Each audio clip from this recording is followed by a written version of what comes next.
All right, let's do 1984, right? That's what we're doing first.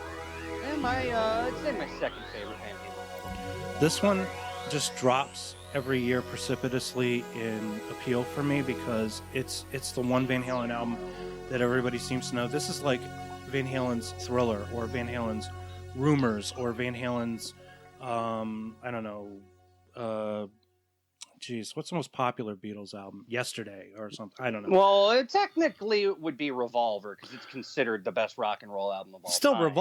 Revolver is more underrated than 1984. But 1984 is just so overplayed for me now. I mean, there's some really great songs on there. But it's an album that I skip generally because I like to get the stuff that I haven't heard. I'll get it out of the way right now. This Panama and Hot for Teacher and fucking Jump, they're overplayed. But yeah, I think the biggest strength lies in the rest of the album. Well, they're overplayed to the extent that they've become synonymous with the band. So it's like the Police, right? You know the band The Police? It's like if you took everything the Police did and removed it and said that Every Breath You Take is the quintessential Police song, and it's not. In fact, Every Breath You Take is my least favorite Police song. I like many other songs that they've done. My favorite record is, I think it's Zenyatta Mandata. I'm not sure. I'm not a big Police fan. It's one of their first records. It was very punk. It was less poppy, and it had a very punk kind of punk ska reggae thing going on. But it had this really great appeal. If you've listened to a lot of Police, and I'm sure a lot of Police fans out there say, please stop playing Every Breath You Take, or like what's another one? Kiss, Beth, or Rock and Roll All Night, or AC/DC, You Shook Me All Night Long. You don't need to hear it constantly. There's some really great stuff in there that you don't usually get to hear constantly. Right? What Dirty Deeds Done Dirt Cheap is probably my favorite AC/DC album actually. And it's a Bon Scott record, but it's got so many great songs on it. I'm going to say Highway to Hell, not for the big Highway to Hell song. I love pretty much every other song. And like, If You Want Blood, You Got It's my favorite AC/DC song. So. Which record is the one that has Night of Long Knives on it? I think that's Highway to Hell, right? I don't know if that's the same album. I know Nightcrawler's on freaking, what is it? Highway to Hell. You said Night of Long Knives. I'm going to look that up now. I can do that out. Like, I have my playlist. Night of Long Knives. And you said that's a Bon Scott. I believe it's a Bon Scott. Yeah. No. It's For Those About to Rock. Okay. Well, there you go. So it's actually 81. A Brian Johnson one. Okay. Yeah, I guess it is because it is a little more screechy than Bon Scott. So. I mean, honestly though, like one of my favorite jams off this album, "Girl Gone Bad." I don't know. See, come on, dude. Actually, now, because I know my moods change so often, and I'm 48 now, and in 10 years, you're going to say something else. In 10 years, you're going to say something else is your favorite song, because it's going to change for you. Like it changes for everybody. It always changes. It always changes. But, like, I really like House of Pain. It's just, like, it's a jam. You know what I mean? House of Pain is an awesome song, but I don't like this version of House of Pain compared to the the Zero version. Okay. Yeah, it was actually, it's interesting too, because it starts off with House of Pain, I think, the demo. And then it leads into Running with the Devil. So it's the last David Lee Roth song recorded, leading into the first David Lee Roth song recorded on the Gene Simmons demo. I like the more stripped down version of House of Pain than I like this one. This one is a little too Ted Templeman-y. All right. To each their own. I'll let you have it. I'm gonna say maybe my favorite song on this record that hasn't been overplayed is "Drop Dead Legs." Yes, good song. Because it's song that is a little. I'm not going to use the term overplayed, but they do play it on classic rock radio, but just not as often. "I'll Wait." I'll Wait. That was a single. That was, but you see, there's the thing though. That song compared to the other three gets overshadowed. The funny thing is, "I'll Wait" was a higher charting single than "Hot for Teacher," but yet "Hot for Teacher" is a more popular radio song than "I'll Wait." Probably because of the music video, right? Probably. I mean, that's how it usually is. I mean, the song may not be a big hit, but the music video will be. The music it'll be in video, heavy rotation on MTV. Yes. When we first got MTV, it was in 1984, and the videos for Jump and Hot for Teacher played constantly, and Panama also. Van Halen was all over MTV, and this is around the time they had their Lost Weekend contest, where the winner would, I guess, party with the band for a whole weekend or something, and God knows what else, you know. And so because of that, this was the height of their David Lee Roth appeal, and probably even the height of the band's appeal as a whole. It just sucks that he left like right when they, blew up for the MTV generation, and then it just had to end. That's just a bad blow, and not a lot of bands would come back from that. Well, it was a different time, right? I mean, what in 1984, the year I'm talking about, right, is completely different than 1986. Something was in the air between that time period, and 1986 just felt like a different time. Yeah, but I think, I guess what you're trying to say is after Live Aid, then everything started to change. Maybe I guess. But Live Aid was like a huge thing. Was Van Halen involved in that? I don't know that they were. Who cares? That was Queen, dude. That's the only band I give a shit about when it came to Live Aid. Well, I mean, Queen was there. There was kind of a Led Zeppelin slight reunion thing with Phil Collins playing the drums. Phil Collins played the shows in England and in Philadelphia. David Bowie, Mick Jagger, Tina Turner, Hall & Oates, Madonna, that kind of stuff. And then in England you had the Boomtown Rats and the Cure and things like that. But maybe it was slightly before corporate rock. You remember when they started talking about corporate rock, right? Oh, of course, yeah. Corporate rock started in the damn 80s. Yeah, and then... But they were trying to say that started in the 70s, because that was like, I want to say it was bands like Foreigner that really kicked off the corporate rock label. I want to say it was Foreigner that kicked it off. Well, maybe Foreigner in their I Want to Know What Love Is period, not Foreigner in their Hot Blooded period. Well, they do consider that corporate rock, though. The stuff, the Foreigner from the 70s, like Styx's Grand Illusions, and then Pieces of Eight, that's all corporate rock. I think of like Starship. We built this city. Maybe Heart, the self-titled Capitol Heart record, that kind of thing. Power ballads, that kind of stuff. You can even say maybe some stuff off of 5150 might have sounded corporate.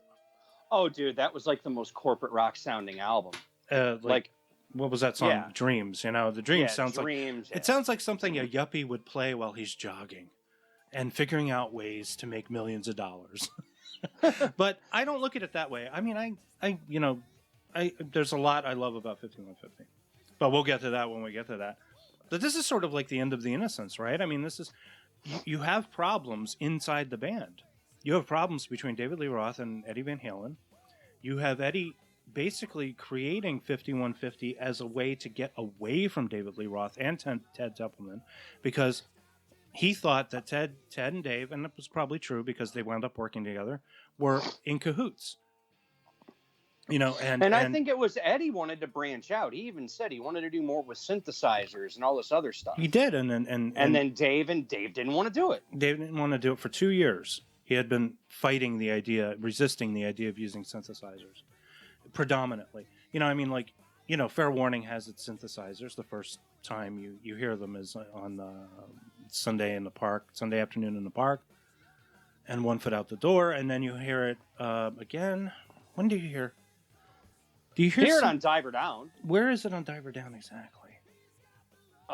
It's there. Oh, goddamn, I can't even remember. But I know the synthesizers are on Diver Down. They're on there. I just can't remember where. God damn it! Oh, Dancing in the Streets. Oh yeah. Yeah, there's the synths right there. So there you go, Dancing in the Streets. That's weird too, because I saw listening to 1984, I saw it as a logical continuation of Diver Down, because it's very poppy in some respects, the same way that Diver Down was. And I think that's what pissed off Dave, because he didn't want to do pop music, and then fucking Eddie did. Yeah. So you have because like you said, those first 4 albums are all the fucking the zero demo shit, and that's just straight rock and roll. Then, like you said, once the demos are all recorded, where do you go from there? Well, then they experiment with Diver Down, do a half cover, half regular composition. Yeah. And then Eddie figures it out. He's like, maybe we should start doing more upbeat, poppier shit. And Dave's like, fuck no, dude, I don't want to do that. And yeah, Eddie didn't want to do covers. The oft quoted thing that he said, I'd rather have a bomb with one of my songs than a hit with somebody else's, basically. And so as it turned out, the camp divided, and Don Landy defected to Van Halen and wound up producing for them. And Ted Templeman went with David Lee Roth. They split up. David Lee Roth went solo. And the band was without a singer for a little while. Well, they had a long tour, though, right? They had the 1984 tour, which extended. They had that whole tour and everything. It was like mid-85. That was probably hell. That was probably hell to have to deal with, is going out on tour with these guys. Eddie and his fucking drinking, and then fucking Dave and his ego, and then you got poor little Michael Anthony over there sitting in the sidelines, just going like, dude, what the fuck? It's like I just want to get up on stage and play music. What was going on here? Now I read some stuff here about how David Lee Roth wasn't getting the money that the rest of the band was getting from royalties, and he sued the band in 2004. And then, for some reason, Michael Anthony's name was removed from songwriting credits. Yep. I don't understand. Michael Anthony, they fucked him over so bad. Like, okay, in the 04 tour, when Sam got back in, they were not going to hire Michael Anthony, and Sammy basically said, dude, the only way I'm doing this tour is if you bring back Michael Anthony. So he was shoehorned in. That was nice. But then after that tour was over, Michael Anthony hadn't played with him in 15 years, man. Yeah, now Michael Anthony and Sammy Hagar have their own little band. Good for them. And you know what? Good for them. At least they've been putting out music, and their shit's good. Yeah, it's. Well, no, Chicken Foot and The Circle, they're both great bands. I mean, okay, let me rephrase that. The Circle is kind of like Chicken Foot Mach 2. Because Chicken Foot was still Sammy Hagar, Michael Anthony, but then it was like Chad Smith and then one other guy on the drums. And then now with The Circle, you got John Bonham, you've got Michael Anthony, you've got Sammy Hagar, and then you got fucking Sammy's guitar player. Can't even remember his name right now. Sammy's guitar player? Steve Vai? No, it's not I'm sorry. Steve Vai. It's not Steve Vai is David Lee Roth's guitar player. I totally forgot that. I mean, point is, though, Sammy's still out there doing shit. He never stopped doing shit once he left. Yeah, what is he, like fucking 70 years old or something? He's 70, going to be 74 this year, and he's Jesus still touring. Christ, I saw him in a podcast, and I was like, holy shit, what the fuck kind of a satanic pact did he strike? Because he looks great for a guy 74. I know, man. He probably, he looks incredible. The thing about Hagar is he doesn't let anything get to him. So he's probably just really fucking mellow. I bet you he is like absolutely mellow. He loves life, and he's all about that. Yeah, everyone says he's like a chill dude. He's a great guy to know. He's a great partier. He'll hang out. I mean, hell, dude, he did a Simpsons episode when nobody else would. Like, he did a Simpsons cameo before David Lee Roth or Eddie Van Halen. Cool. Now that just shows you how cool he is. And on top of that, it was a great cameo. It was funny as hell. So for some reason, Michael McDonald from the Doobie Brothers and the solo he artist, wrote "I'll Wait." He's credited as a co-writer. Yeah, he's credited as a co-writer. Well, how do you think that is? Is it because maybe he wrote something similar and Van Halen just it's Ted Templeman and Don Landy. They were also producers for the Doobie Brothers. Yeah, and I guarantee you, they were both in the studio at the same time. Michael McDonald maybe liked those guys. He said, "Hey, you want to work on a song together?" And do you think it's sure, possible? Why the hell not? They traded riffs and stuff. Yeah, they had they both had the same producers and the same record label. I don't know if I can hear. I don't know if I can hear Michael McDonald doing the song though. He does the synthesizer stuff. He does play synthesizer, so it was a synthesizer heavy song. But I don't with that voice of his, the way that he sings. It's like, are you for real? It's so hard to tell. Yeah, I can't imagine him singing that song. I really can't, and I don't want to. I'm happy with the fact that he helped write it. That's it. She came from somewhere I lived long ago. I don't know. That's my. I'm really bad, and my throat is killing me, and I'm doing Michael McDonald here. I don't want to do Al Pacino later. Where I swear to God, if you play Yamo Be There one more time, I'm going to kick you in the balls. I can't even do my Pacino right. You got a great ass. That hurts. So, getting on with it, 1984, it starts off with that synthesizer opening. 1-2 punch goes right into jump, big song. And then Love the goes video. right into Panama. And then it slams right into Panama. If you're a Van Halen fan in 1984, you're listening to this record, this is probably incredible for you to hear. It's a little before my time, though, unfortunately. I didn't really get into Van Halen until maybe a year or 2 years later. And then Top Jimmy, it's kind of a fair song, but Drop Dead Legs is awesome because I love that crazy. I love the drum. Yeah. This is a very synthesizer heavy album, but it's produced in the Ted Templeman fashion. So when we get to 5150, which does have synthesizer, yes, but it has a different kind of sound to it. Oh yeah, that's that Foreigner Mick Jones corporate rock pop sound. Well, can I ask? I forget if 5150 was it mixed digitally? Yes, it was. So it's an ADD instead of an AAD, which means exactly 1984 was still mixed analog. That album has needed a remaster for years. That album. That's why it has that incredible clean sound to it. It doesn't sound. On top of that, it's flat. Like on CD, it's super flat. It's album has no punch to it, and it's funny too. Whatsoever. Because I have the CD somewhere. It was one of the first CDs I ever bought. Actually, when I first bought CDs, I grabbed 5150, and that in addition to Metallica's Ride the Lightning, Kill 'Em All, I think Master of Puppets, Iron Maiden's Power Slave, and the Gene Simmons solo album were the first CDs I ever bought. And Good picks. But that CD out of all 5 of those ones I mentioned was the cleanest sounding one. Yep. It's a super clean sounding record. There was absolutely no hint of hiss whatsoever. None. And because CDs do often continue to show the faults of the original analog, you'll always hear little bits of hiss when you're listening to a CD. Like you have a CD from 1984. Unless it's been cleaned up. Unless they went back and they completely remastered it, cleaned it up, got rid of the hiss. But we're talking about like the early 90s when they couldn't really do that yet. Right. They actually, they started doing, I think Michael Jackson was the first artist who really had his music remastered. And then that's when they started removing the hiss. But at the same time, they started, fucking with the songs. Like, dude, Bad has been remixed like 792 times. Yeah. Yeah, from its original CD in 87 to like 36 to 35 years later, where we're sitting 34 years later. That thing's been remixed so many damn times. Yeah. There were like some really big problems with a lot of the mastering back. Like the first Beatles CDs were really... Oh, yeah. They were all them stereo fold-ups, and they all sounded like... I think the only albums that sounded anywhere near decent were ones that actually were recorded in stereo back in the 60s.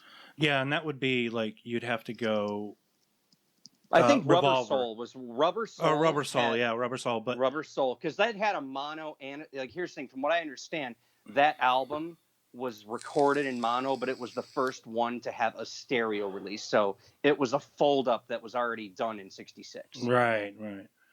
And then, and I think a couple more albums later, I think it's with Sgt. Pepper is when it was just stereo and there was no mono version. And even then, it was still a little bit muddy. They wouldn't get clean until Abbey Road, because Abbey Road was when they started directly plugging in their instruments. And they really didn't even get really cleaned up until Apple redid everything, and because now that box set sounds amazing. Yeah. Like they nailed it. But what we're trying to say at the end of the day is some of these Van Halen records, particularly 5150 and OU812, they need that treatment, because it's sad to note that it's now 35 years since 5150 came out, and we are still listening to the original master. Well, 35 years ago. With Eddie's passing, they're probably going to put out something special. Well, now, yeah. I mean, and on top of that, 30th probably have anniversary, Wolfgang supervise it or something.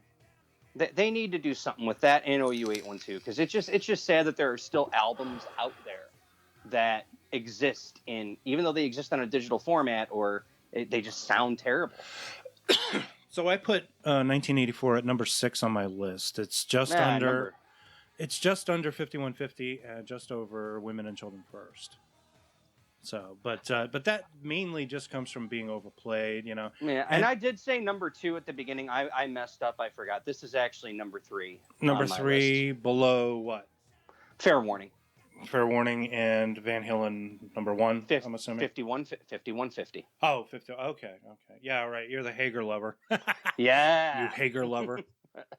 Don't be a Hager So, giver. So, spoiler alert: next week's next Van Halen episode. Yeah, it's all my favorite Van Halen. Yeah, albums, the next time we reconvene for this show, we're going to be launching into the Sammy Hagar era, which is sadly kind of an underappreciated era, actually, because it's popular to diss Hagar and only go for David Lee Roth, but I thought both really did contribute in a positive way. They did. It's just in Sammy's end, when the last album he did before he left was a thud, so it was kind of like, yeah, that's why people kind of shit on it, when they seem to forget that there were 3 good albums before that thud.